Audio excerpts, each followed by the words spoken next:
Israel-Iran war.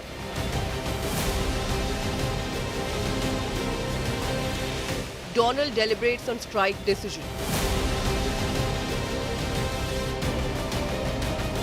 Could this conflict turn nuclear?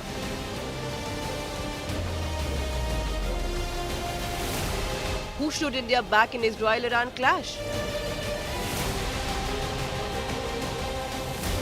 US intervention destabilizing the region? Who should India trust more, US or Russia? Trust and ties tremble amid tensions. Power, players and perception. Opinion poll on the West Asia war on Political Stock Exchange.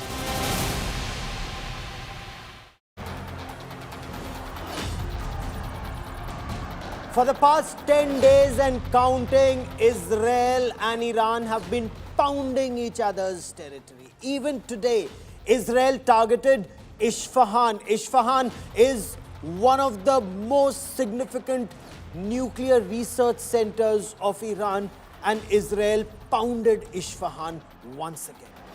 Iran launched a massive missile barrage on the northern part of Israel, especially targeting the very crucial port city of Haifa. Tensions in West Asia continue to spiral. They're skyrocketing. Look at those images that you see on your television screens. Each day, both countries continue to pound each other. And there's absolutely no sign whatsoever of any de-escalation, let alone peace in the region. Now, this raises several very crucial questions, and this is the biggest survey, the Sea Voter survey that we bring to you here on India Today, where we asked the respondents, where Sea Voter asked the respondents, and we're getting you that survey on India Today. What should India's stance be? Who's closer to India, Israel or Iran? Remember, both Israel and Iran are India's close strategic partners. There have been civilizational ties with Iran and historical links with Israel.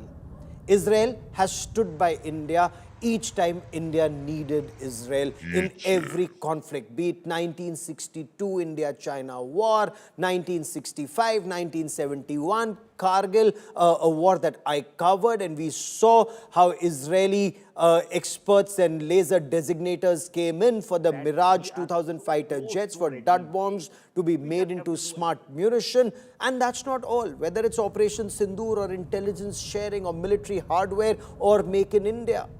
Close ties between India and Israel, very close ties between India and Iran, including the very crucial Chabahar port. So what should India's official stance be? Who should India support or remain equidistant from both? To understand the public sentiment in India, Sea Voter conducted a survey and explored multiple aspects of this ongoing conflict. Let me start by a very pertinent question. Who do Indians support? Do they support Israel more or do they support Iran more? We get you results of the Sea Voter findings. What should India's official stance be? Should India back Israel, back Iran, remain neutral and continue to promote diplomacy? We'll get you what the respondents are saying, because we will delve deeper into many of these aspects. And what's also very important, the United States. The United States is suddenly very close to Pakistan. Is there another game there? And that's a question that we pose here on India Today. And we've posed that question to our respondents because remember, it was the same Donald Trump who turned around and said Pakistan has been cheating Americans. $33 billion Pakistan has taken from America, and Pakistan is responsible for the death of thousands of American soldiers in Afghanistan. The same Donald Trump is now inviting Asim Munir, that Pakistani field marshal, to his bases, to the White House.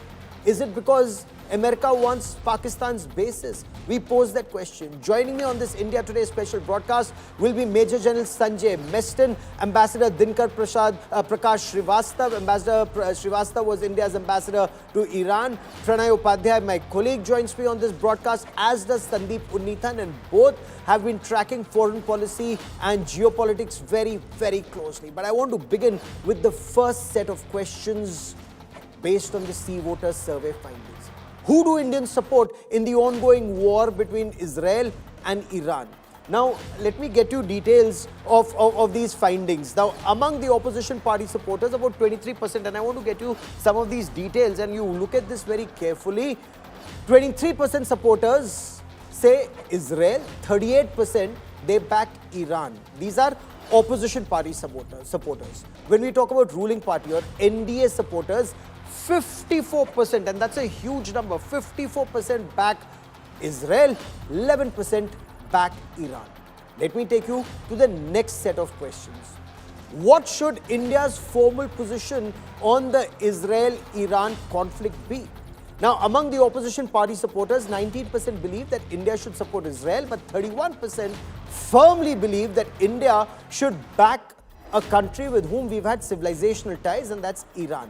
But if we were to talk about NDA supporters, Sea Voter survey found out 40% of NDA supporters back a very strong Israel stance. Only 9% of NDA supporters back Iran.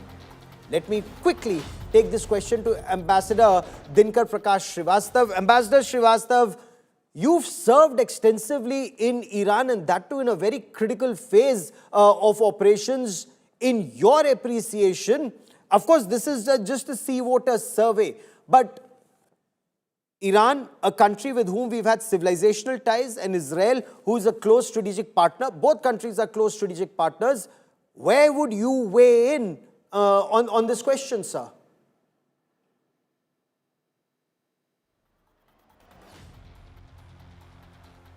Ambassador Srivastav, can you hear me? Okay, give me a moment as we try and reestablish that link with Ambassador Srivastav. Sandeep, when you look at the responses of the respondents, there is a very clear pro-Israel tilt. Is this because Israel has been a friend in need who stood by India through thick and thin, or is there better appreciation that we need, that Iran too remains a very close strategic partner? We talk about Chabahar, Iran too is a victim of Pakistan state-sponsored terror. Absolutely. Gaurav, this war is creating diplomatic issues for India, primarily because both countries, both Israel and Iran, are both friends of India. We have excellent ties with both Israel and Iran. Israel is, of course, a strategic partner of India. The kind of defense cooperation we have with Israel is possibly second only to what we have with the Russian Federation.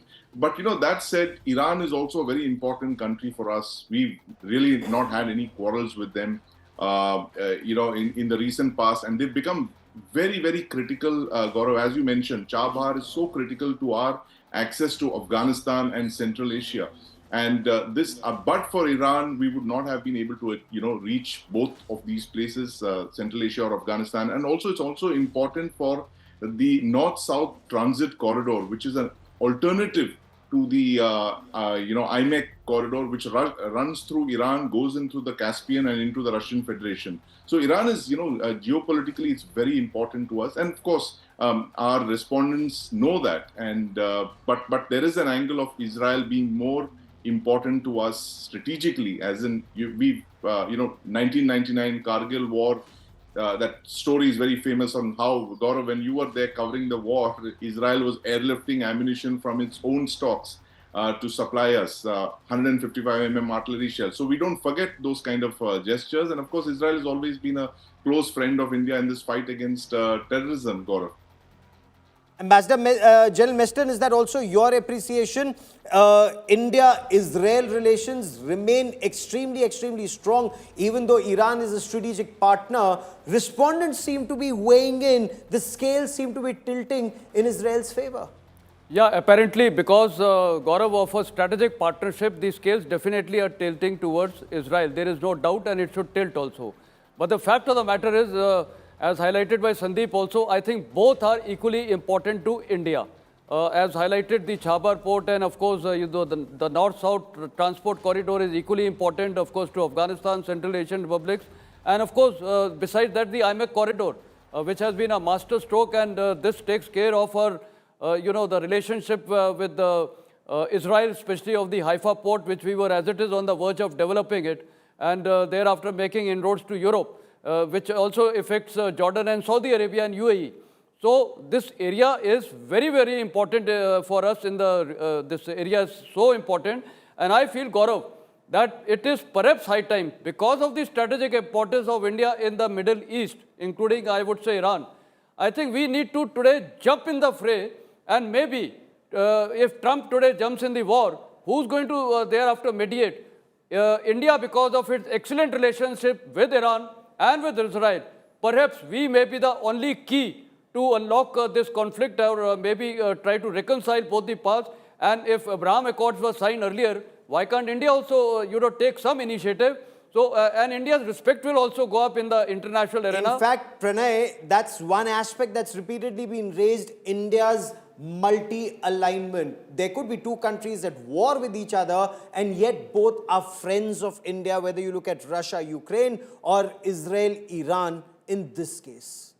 Various conflicts, if you see, Gaurav, it's a time of a multipolar world. India has to align and, diversify its interest in different blocks. So this is not a Cold War era. This is not an era of where, you have to take one side or other, because your interests are diversified. And that's why you see we have, as General Weston was mentioning, we have a Chabar port in Iran. We also have Haifa port in Israel. So we have a diversified interest. And also in between this, these two countries, we have huge population in West Asia, various Gulf countries. We have active interests. As far as this conflict is concerned, unlike a Russia-Ukraine conflict or Israel-Hamas conflict, this conflict is very closer to our territory, Gaurav. We may not be having contiguous border with Iran, but this is like a near neighborhood for us, and that's why we have active interest. But as far as the response of people, in response to the Sea Voter survey, the questions posed to them, why people are reflecting that India should support Israel. There is a history. You mentioned about, Sandeep also mentioned about the history, the experience of people as far as the national interest and India's effort to protect national interests are concerned. And that's why people are reflecting on those counts. However, Iran also is an important partner, but we should also see, and we would also see, and that's why that is a reflection that that's why India did not give any statement, especially criticizing or condemning the aggression of Israel, which Iran expects. Iran has been pushing for that statement, and asking MEA to issue a statement in this regard. There's an old saying that there are no permanent friends, no permanent enemies, only permanent national interests. But when it comes to a civilizational state like India, we are very clear. When we have friends, we stand by our friends across the world. Ambassador Srivastav, your appreciation of scales, at least in the Sea Voter survey, appearing to tilt in favor of Israel at a time when Iran also remains a very important strategic partner. What would you want to say to those who say that India should stand with Israel? Our relationship with Iran equally important, if not more, sir? What I would say is that the foreign policy should not be decided on the basis of these media surveys. Public opinions keep fluctuating. It is very unfortunate that after recognizing Israel in 1947, for a long period, we did not establish diplomatic relations. And that is the danger of basing your foreign policy on, opinions of certain groups. As public opinion. Good point, sir. So we should avoid that mistake. And again, the second point I would like to make, we are committed to Israel's security, period. And it's not just security, it's not just a cold peace, it should be normal relations with its Arab and Muslim neighbors. At the same time, it's for the Israeli people to decide this policy of, this depending only on the military action. Does it serve their long-term interests? I don't think so. There's a two-state solution which India recognizes. This was also recognized by Europe. It was also recognized by by US.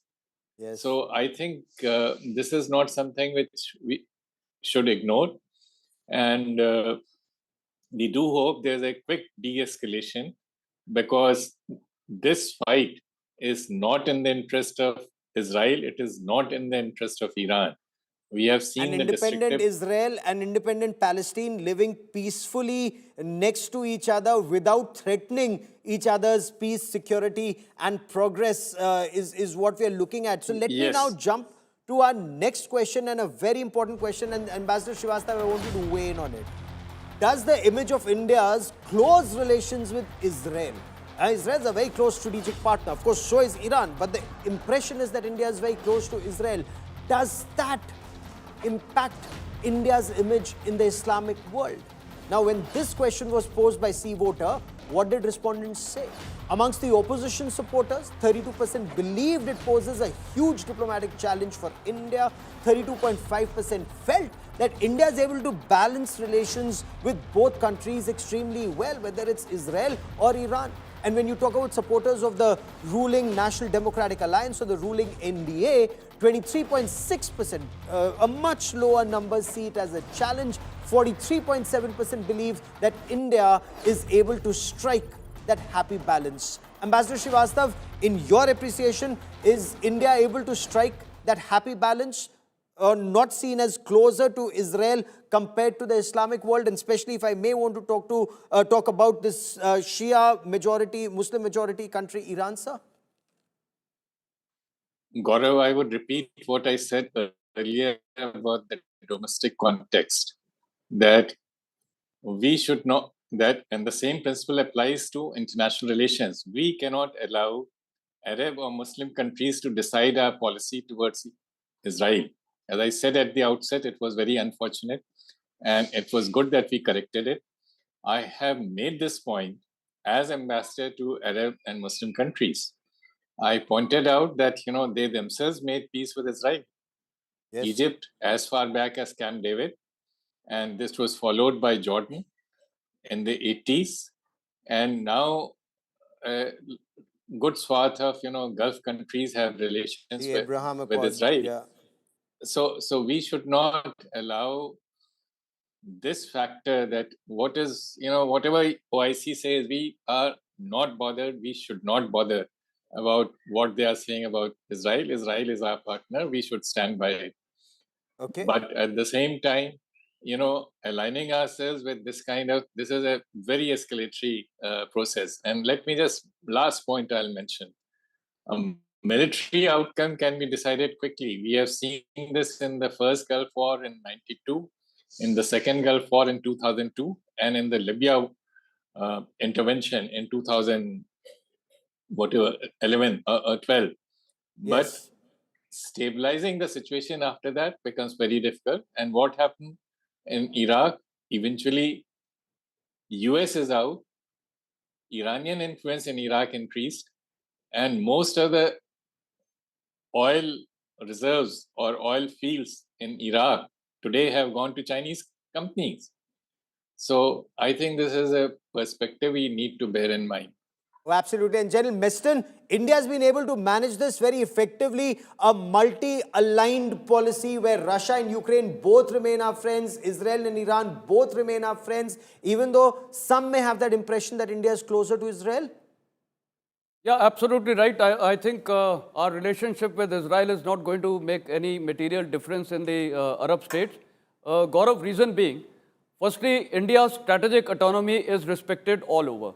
Number two, the kind of image we have had, especially with the GCC countries and the other Arab countries, I think that has made another great impact. And the fact the IMEC corridor, which was proposed in the G20 summit last year, has definitely, told the Arab world that side that we are interested to bring Israel and the Arab nations together. That is how it's passing through UAE, Jordan, and Saudi Arabia, Arabia. Jordan, and Israel. Yes. So that itself is bringing proximity.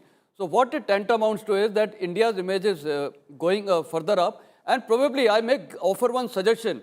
The way after Op Sindoor, India sent a multi-party delegation to so many countries, I think it is high time. At this juncture, India can send another multi-party delegation to 3 countries. One is to Israel.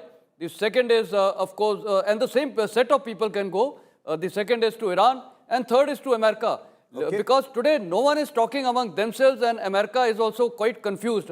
They have, the EU nations tried it, the 3 of them, which has made no headway. So India is the only nation which, considering its good relationship with all 3. However, if I may, while they are strategic partners, there are issues of divergence, and Pranay, India has repeatedly been upset with countries like Iran standing with Pakistan on Jammu and Kashmir and ignoring Pakistan state-sponsored terror, even though Iran is a huge victim of Pakistan state-sponsored terror. And even now, Pakistan is selling Iran's interests at the altar of its relationship with the United States.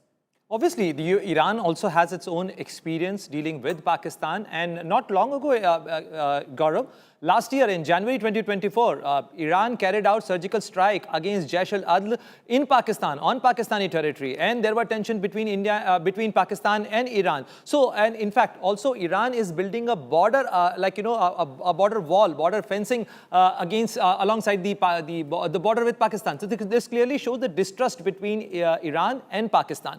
But having said that, there is a history of OIC. And on the forum of OIC, Pakistan has always used that forum to criticize India, to corner India, and use it against a platform to spit venom against India. The silence of Iran, Iran may be a strategic partner, a good partner for India. We have strategic investment there in India. But we also expect that, if Iran says that they are victim of terror, they should also stand up and call out Pakistan, and they should, side along with India, at least on this issue, even on United Nations Security Council, United Nations forums, and other platforms as well. So, because if they are together, if we are together in the fight against terror, then it should be visible to call out terrorism in the region.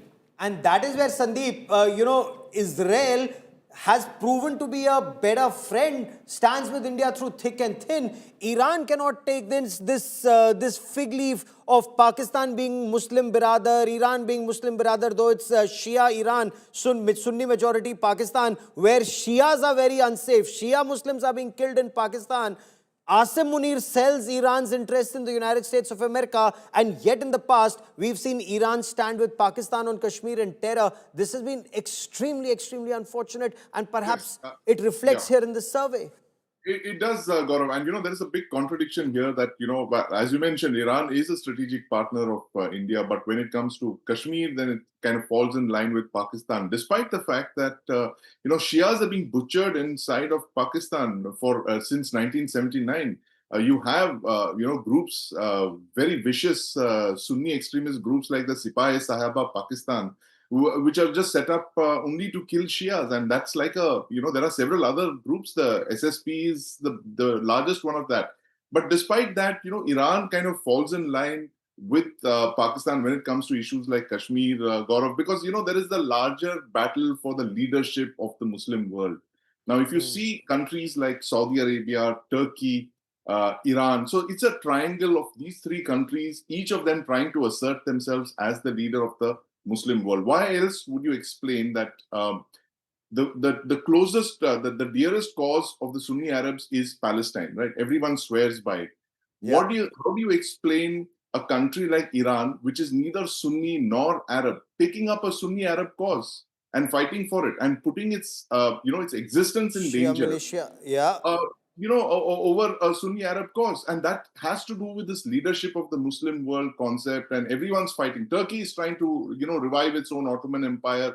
Saudi Arabia believes it is the true leader of the Muslim world. And of course, here you have Iran saying, I may be Shia, but, I am actually the leader of the Muslim world because I am willing to fight and expend blood and treasure on causes that you aren't able to fight for, which is Palestine. That is their whole battle, and why they are fighting for causes, and that's why Kashmir also comes into this whole somehow this mythical construct of all, Muslims are in danger across the world kind of narrative that In they've built fact, up. Iran's very, security is in peril right now because it's fighting that so-called Palestine cause, even though Shias and Sunnis may be at each other's throats at times. But in a situation like this, Ambassador Srivastav, it was Iran that was seen as a country that built, the Hamas, the Hezbollah, the Houthi, the Shia militia of Iraq, the Bashar al-Assad regime, all of them to ring fence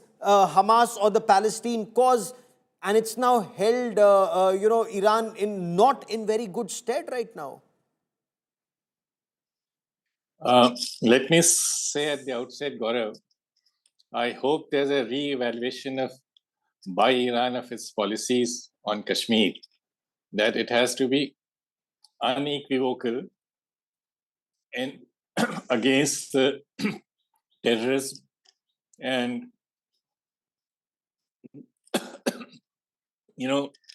we expect them to stand by with us, Yes. not be a neutral. And at the same time, in the Middle East context, this is a charade. There was a reference to competition for leadership of the Muslim world. Yes. Turkey has exploited and suppressed the Arabs for more than 5 centuries. It is the most hated country in the Middle East. I have served in Egypt, I have served in Saudi Arabia, I have served in Libya. Saudi Arabia is trying to make a change under Crown Prince Mohammed bin Salman. Mohammed bin PBS. Salman, and I think it's a very welcome development. Oh. And I hope that the Iran policy also recognizes this. But let me also, the third point I want to make, this stereotype they help Hamas, I don't think there was any such thing. None other than the US President Biden and his Secretary of State and his National Security Advisor, when this 7th October crisis broke out, they mentioned that Iran had no role in it. Iran had a relationship with Hezbollah. And Yes. again, I think Iran has to reevaluate its position, whether that served its interests or it actually brought more problems for it. It clearly caused more problems for them. I mean, Hezbollah came out in support of Hamas. Hezbollah was taken down, and that fire, now has burnt Iran to such an extent that many are, saying that is this Iran's last stance, even though many, don't agree that this is their last stance. But on the issue of Kashmir, before I move to the next set of questions, General Meston, on the issue of Kashmir and on the issue of Pakistan state-sponsored radical Islamist terror, since India is a victim of Pakistan state terror, Iran is a victim of Pakistan state terror, one would have expected Iran to speak out squarely and fairly against Pakistan, and sadly, perhaps in the name of religion, they didn't. Yeah, very true, Gaurav. They have not done it, and basically religion has become the mainstay. But the fact of the matter is, over a long period of time, I think this religious issue which Iran is trying to play, the Arab world is never going to be united. Now you are having the OIC conference in Istanbul. And I think condemnation would be discussed about the Israel, condemnation on Israel by the OIC states. How many would like to do it? I doubt Saudi Arabia, UAE, and all these neighbors would like to do it.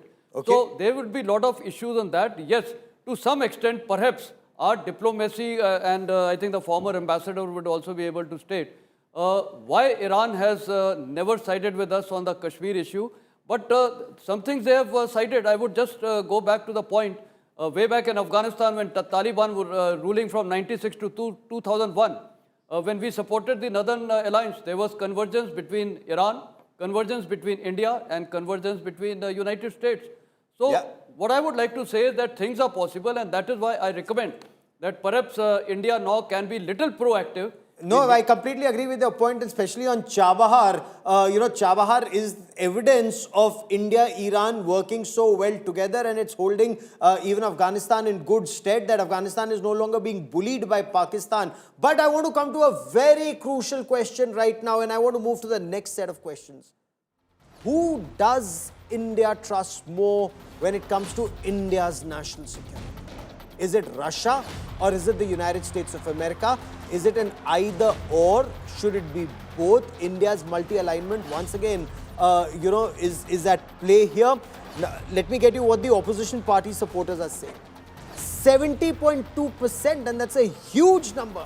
70.2% of opposition party supporters say India trusts Russia. Only 9.3% say it's the United States. Is it any different when it comes to ruling party supporters? As according to the Sea Voter survey, 79.6% trust Russia, only 15.7% trust the United States of America. And somewhere down the line, Pranay, this perhaps reflects the policies of President Donald Trump, because, Sandeep, you and I have been covering the 1998 nuclear test that India did, the sanctions. I mean, Sandeep, you and I remember reporting that our Sea Harrier and Sea King fleet was without spares when there was an embargo, restrictions were put on us, sanctions were put on us. Our Sea King and Sea Harrier fleet couldn't fly, Sandeep. And from that to the next step in strategic partnership, to the civil nuclear deal, to Dr. Manmohan Singh's era, to Prime Minister Narendra Modi's engagements with Barack Obama, with Donald Trump, with Joe Biden, again with Donald Trump. It was on a high, and suddenly, Sandeep, there seems to be a plateau. Sandeep and then Pranay. Gaurav, yeah, please. Sandeep, go ahead, please.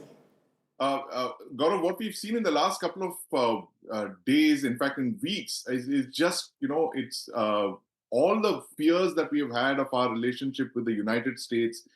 If it came down to a choice between India and Pakistan, who would the United States choose? And the US has very clearly shown that its preference to do business with Pakistani dictators. That continues. It's a fetish that they've had for more than 4 decades now. Every crisis in the region, it is the Pakistani dictator that they turn to. It's in the first Afghan war in 79, it was Ziaul. The second crisis that is in Afghanistan after 9/11, it was General Musharraf. And now this upcoming war with Iran, it is the field Marshal Asim Munir, who's featured in the White House, and he's given a luncheon and all of that, and and he's pandering to the United States and specifically President Trump. So our relationship is being held hostage right now, Gaurav, and all of the fears that you mentioned about sanctions and all of that. We've seen supply chain issues with the supply of very critical engines, fighter jet engines, G404 engines, the G404s. One wonders what is going to happen to the G414 transfer of technology. We've not faced any such problem with the Russian hardware, and this is strange because there have been a few delays, but Russia has been stepping up the deliveries of platforms like the S-400. So one barometer for me, Gaurav, is that we are very pragmatic when it comes to buying fighter aircraft. Now, fighter aircraft are literally your lifeline for your air force, and we've seen what's happened to Iran because it didn't have any fighter aircraft, right? It has to seek permission from Israel to fly aircraft. Now, we've bought only fighter aircraft from just 2 countries, right? One is the France, and the other is the Russian Federation. We've never bought any fighter jets from the United States. And now today, with the experience that we've had with the G404 delays, the G414 that's over the horizon, we're actually, beginning to ask ourselves, are we doing the right thing by rushing into a relationship with the United States? Is there reason when you look at the respondents here, whether it's opposition supporters or government supporters, overwhelmingly they say trust Russia more than America? Absolutely right, and this is quite reflective of the public memory, Gaurav, because the general experience, what people have in their opinion and in their memory, is the experience of 1971 Bangladesh war. People have in their memory how Russia stood with India in support, and the armament supply, which you also mentioned, Sandeep also referred to, INS Vikramaditya, Admiral Goshko to INS Vikramaditya, INS Chakra, the Sukhoi fleet. we have a lot of experience as far as dealing with the Russia and like government to government G2G sales and the robust delivery system. We had our issues as far as the spare parts are concerned. We had our issues because Soviet Union got disintegrated and thereafter we had our own issues. Russia also had its own issues. But what people see, coupled with the recent experiences, we have grown our relationship, we have grown our strategic partnership with the United States in over 2.5 decades.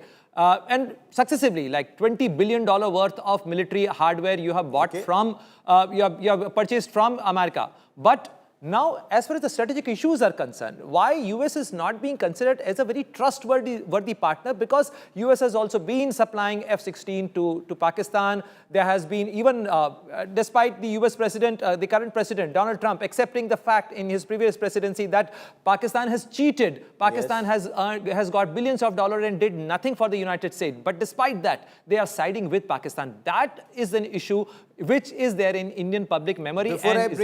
Before I bring in General Meston, Ambassador Srivastav, you want to weigh in on this? I know Russia's very important for us, close strategic partner. America is very important, very close strategic partner. At the same time, overwhelmingly 70%, whether it's opposition supporters or government supporters, NDA or UPA, it just appears overwhelmingly, they say Russia is more reliable than America.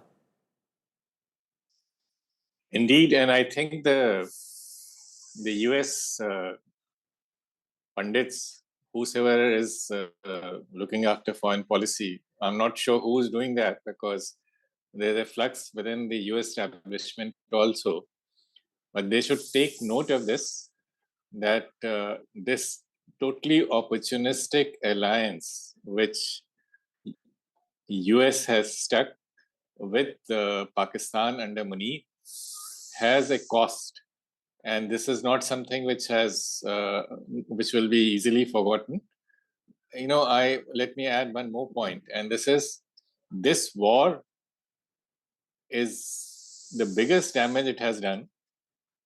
It will, especially if US joins Israel, it will weaken United States capacity to take on China, which is the biggest threat to the United States today. So it's a very short-sighted policy that they are doing. And of course, as you have mentioned earlier in the previous show, Pakistan has undermined not only the enemies, it has undermined every friend. And right now it has backstabbed Iran. And I have, last point I would like to make that, Iran was negotiating with the US just before the next round. The Israelis strike. That has undermined the principle of diplomacy, and it has undermined American credibility also. It indeed has, but undermining American credibility in Indian eyes for the moment, General Meston, is what I want to focus on. In diplomacy, of course, they say there are no permanent friends, no permanent enemies, only permanent national interests. But in this case, for US, or at least for President Trump, it appears that there are personal business interests which are more important than America's national interests, unless for some reason Donald Trump sees aligning with Pakistan has greater gains than being India's stable strategic partner. Yeah, Gaurav, very true. Firstly, President Trump or the United States under him, what is the kind of relationship with India? It's transactional. And of course, trying to use India as a counter to China. And as regards Russia relationship is concerned, we have a strategic partnership since 1972. And the next is the relationship is based on trust. Now coming on to just 3 recent examples. Yes. Firstly, President Trump stated that India is the tariff kings, king of tariffs. And he has been very tough on this. And of course, we have been also equally tough. Number 2. When the Pahalgam attack was being planned, President Trump's son and his golf partner's son were in Pakistan, signing the cryptocurrency deal with Pakistan Munir, imagine. And third is getting the army chief, Munir, for a luncheon. First time, I think, in the history of world it may be happening, a sitting president calling a army chief. In what protocol does it fit?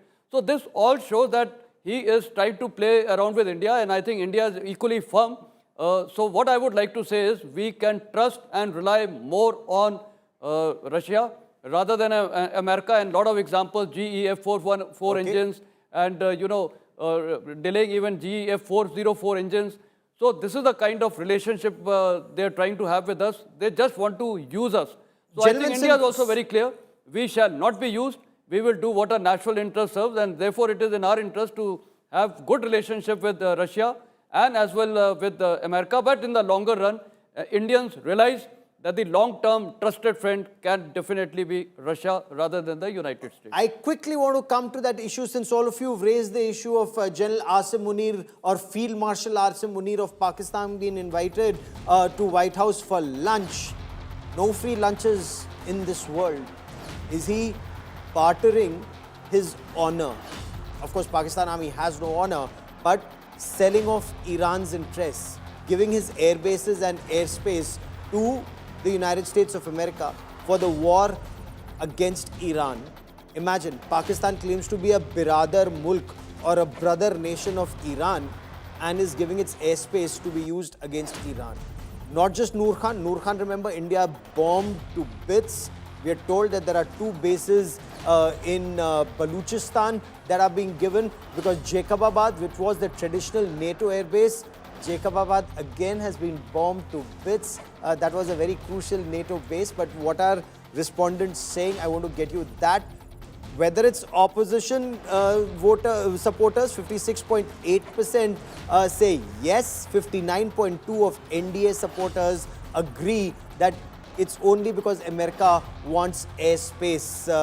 Sandeep, weigh in on this. Noor Khan bombed to bits, Jacobabad bombed to bits along with 11 other airfields and in all 13 plus radar stations. But then I believe there is Pasni, Ormara, naval ports that are being given to the United States of America, not Gwadar because Gwadar is with China. I believe there are a couple of air bases also that are being given in Baluchistan and one in Khyber Pakhtunkhwa, I believe. Absolutely, Gaurav. And this is something that we've been discussing on your shows over the last couple of days. Pakistan will give anything to anyone provided the price is right. And, here it is in this war against Iran, religion doesn't really matter so much. It is the dollar. And that's what the United States is capitalized on.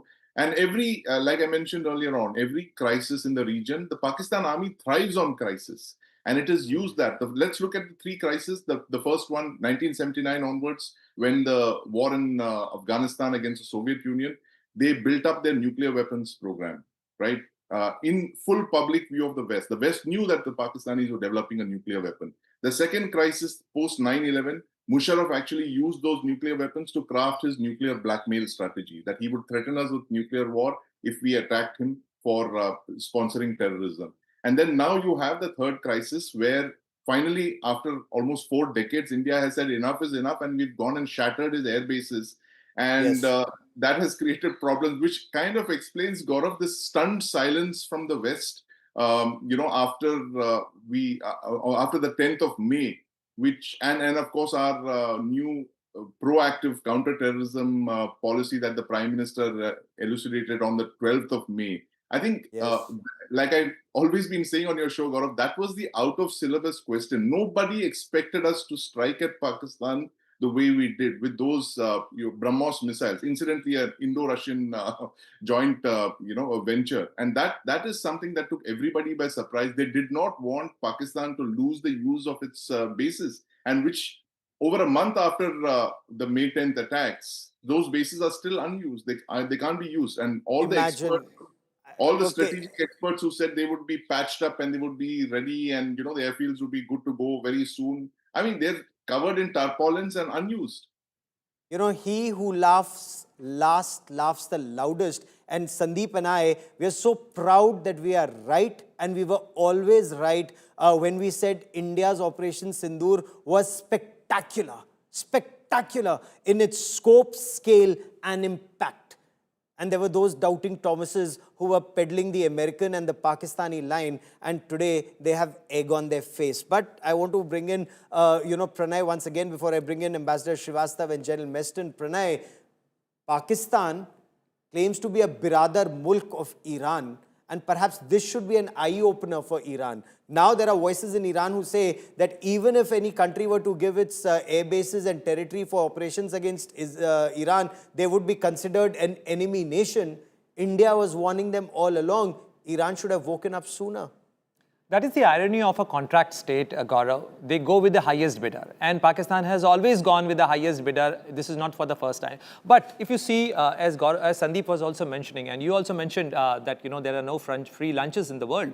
So Pakistan might be gloating in glory that their field marshal has got the lunch at White House. But they do not know what they will be asked for and what price they have to pay for that, because they have paid the price in 1979 during the Afghan war when Pakistan was at a crossroad, and they got this jihadism as part of the social fabric in Pakistan. Thereafter, the moment came in General Pervez Musharraf's time when US pressured Pakistan to join the war on terror, and what they did, they went with the United States, they joined war on terror, and subsequently they got TTP, they got Afghanistan problem, they got Taliban problem and whatnot.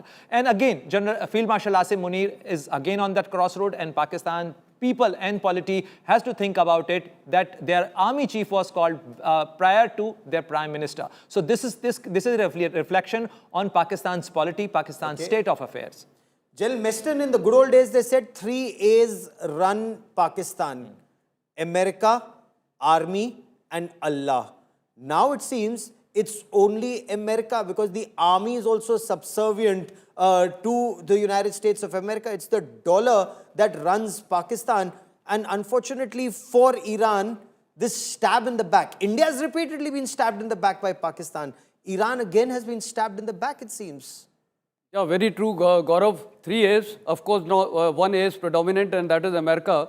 But there is another something known as C. China is also equally, important for Pakistan. And I think if President Trump, if I was President Trump, I would have told Munir, either you side with China or you side with us. And I think if this question would be raised even today to Munir by Trump, I think the answer is very, very clear. Munir has got no choice but to side with America. So therefore, it proves that they will not even be a reliable friend for so-called trusted all-weather friend China. The next point is, of course, as highlighted by Sandeep and Pranav, this giving of the air bases, if the situation arises and should America go to this war with Iran, I'm quite sure these Pakistan air bases will be made available. And not only that, Pakistan has already done something. They have closed all its borders with Iran. That is, of course, on the Balochistan front. The trade is suffering. Today, lot of people in Iran are suffering because of that. The food prices have gone up high because the good trade route between Balochistan, so-called Pakistan and Iran, has been totally shut down. This has been done at the instance of the United States. So this is what is America, Pakistan, and Pakistan cannot be trusted by any country. It's a country which can only be manipulated, and now its army is being successfully manipulated by the 1A, and that is America. And now let us see how it unfolds. Ambassador Srivastav, the last 1 minute that I have on this part of the show, I want to understand from you, sir, is a bigger game being played? General Meston referred to China. If Ormara and Pasni and Jiwani ports, are being given to the United States of America, if several air bases are being given to the United States of America and China remains at Gwadar, is there also a bigger game being played while Iran is being stabbed in the back? Is an effort also being made gradually to squeeze China out, since China-Pakistan economic corridor has been a disaster? The US commitment is purely transactional. China's commitment to Pakistan is longer term. It's not based on any positive convergence. It is simply to keep India down. And that equation will last. So we have to see how General, who's promoted himself to Field Marshal Munir, manages this equation. I don't think it is possible for him to manage. There will be a blowback, not in long run, but in short run. And because the Chinese and the American interests now are completely at divergence. Those gone are the days when they could have best of both the worlds. But there's a bigger problem for Munir. Munir and Pakistan has nurtured a jihadi constituency. And one of the slogans, apart from, hatred, Jewish Israel. Yes. You would recall that the 16th April speech of this gentleman, Munir, Yes. not only he attacked India, he also attacked Israel, and he used the word Jewish. Yes. So this sudden, turnaround and Pakistani position of siding with US, which essentially amounts to siding with what he called Jewish Israel against a fellow Muslim country, is bound to have major repercussions internally with his own jihadi constituency. And this is not simply a Shia-Sunni issue. Even the Sunni jihadis will not accept this siding with Jewish Israel, against a Muslim country. And of course, the reaction amongst the Shias will be much bigger. So Asim Munir has once again shown himself to be extremely short-sighted, just as he went into Pahalgam adventure, not counting India's resolve, got a bloody nose, and had to sue for peace. It was a Pakistani DGMO who called Indian DGMO Yes. to ask for peace. And now he's headed for a bigger problem internally with this kind of, dancing with the enemy. You know, this policy of theirs, running with hare and hunting with hounds, it's actually getting them in deeper trouble. You're absolutely right, sir. They tried to mess around with India in Operation Sindoor. And as, Sandeep, Pranay and I have been reporting, from day one, Operation Sindoor has been such a game changer for India in dealing with Pakistan's state-sponsored radical Islamist terror. It's sent out a very clear message, but you're absolutely right that now he's in deeper trouble. First, he uses bad words against Hindus and Jews, and then he's now going to White House, now going against Iran, and there will be consequences for Asim Munir that we will be reporting here on India Today. So when you want factual news, when you want absolute ground realities, you come to India Today, because India Today will tell you like it is. Absolute facts on ground, keeping India first. To all my guests, many thanks for joining me. We'll be tracking these developments in West Asia very closely, and of course closer home, because Pakistan remains on the brink of this disaster. And we'll get you that story first here on India Today. A quick break. News and updates continue on India Today. Stay with us.